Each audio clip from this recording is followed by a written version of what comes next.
Fedha 25-26 Manispaa tayari imetoa kiasi cha shilingi bilioni 2,160,672,000 kwa vikundi 457 kwa mchanganuo ufuatao. Kwa vikundi 275 vya wanawake walipata bilioni 1,97. Kwa vikundi 161 vya vijana walipata milioni 904, na kwa vikundi vya watu wenye ulemavu 21 walipata milioni 158.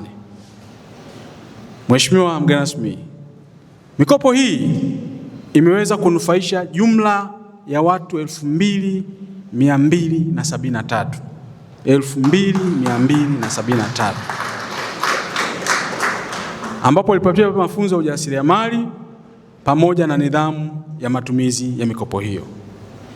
Lakini Mheshimiwa mgeni rasmi, pamoja na hayo, vikundi 100 sheria inatutaka 30% ya manunuzi yetu yaende kwa makundi maalum.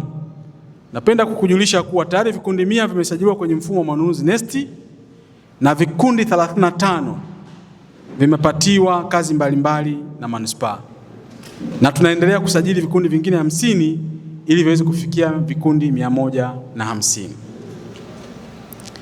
Ndugu mgeni rasmi, leo hii unashuhudia wewe mwenyewe mbunge wetu wa jimbo la Kibaha mjini, ambao umeitoa halmashauri hii mbali kutoka ilipokuwa mamlaka ya mji mdogo.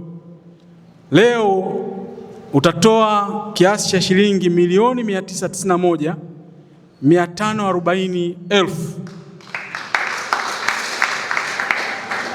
ambazo zitatolewa kwa vikundi 51, ambapo shilingi milioni 359 ni kwa ajili ya vikundi 17 vya wanawake, na shilingi milioni 557,040 kwa vikundi 25 vya vijana, na shilingi milioni 75 ni kwa watu wenye ulemavu ambao wako 17. Tunakupa mkopo, ila wewe una kazi ya kwenda kutengeneza biashara. Kwa hiyo commitment hiyo ni ya kwenu. Tumemwalika mgeni rasmi ambaye ni mbunge wetu. Kwa sasa hivi anafahamika kama mfanyabiashara mkubwa sana, lakini mimi ninavyomfahamu alianza kuuza chakula kama mama ntilie tu anavyoweza kuanza. Kwa hiyo hatujamleta kama pia mgeni rasmi, tumemleta pia kama kielelezo au kama mfano kwamba unaweza kutoka 0 ukaenda 1. Cha kukubali ni kwamba kutoka 0 kwenda 1 ni mchakato mgumu. Kwa hiyo watu ambao tunawapa leo mikopo, tunategemea mtaenda kuwa na discipline ya kutosha, mtaendelea kwenda wavumilivu wa kutosha, na mtachukulia fedha hizi kwa umakini ili kuendeleza mzunguko wa fedha kwenye uchumi wetu, kuwainua nyie, lakini mnavorudisha mnatoa nafasi ya vijana wengine kuendelea kuinuka. Ambayo haina gharama. Sasa Mungu akupe nini? Mtaji hauna gharama. Huku duniani hakuna bwana.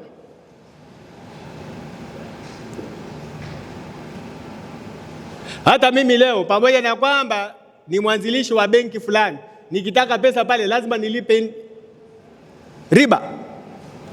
Hata kama ni ya kwangu, lakini lazima nilipe riba. Sasa wewe unapewa pesa ya bure. Naomba tuitumie vizuri pesa hiyo. Tuzalishe, turudishe, na wengine wapewe, na wengine wapewe. Manispaa ya Kibaha iwe mfano wa wafanya biashara.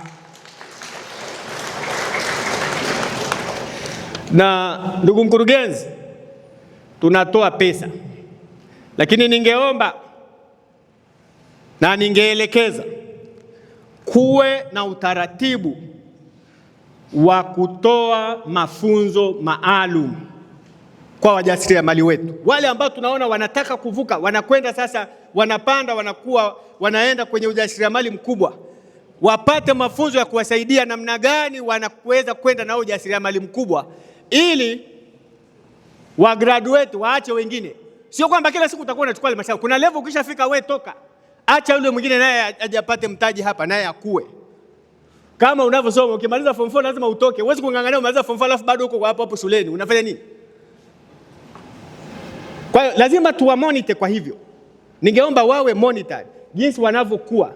Akigraduate katika level fulani atoke, apishe wengine wapate zile pesa, na sisi tutafurahi kienda kule. Sasa njia nzuri ni pamoja na kuona especially wale wanaofanya vizuri wanawezaje kupatiwa mafunzo, kwa sababu kumpa mtu pesa haitoshi, lakini ukimpa mafunzo ile pesa inaweza ikafanya maajabu. Wafanyabiashara, tumeelewana?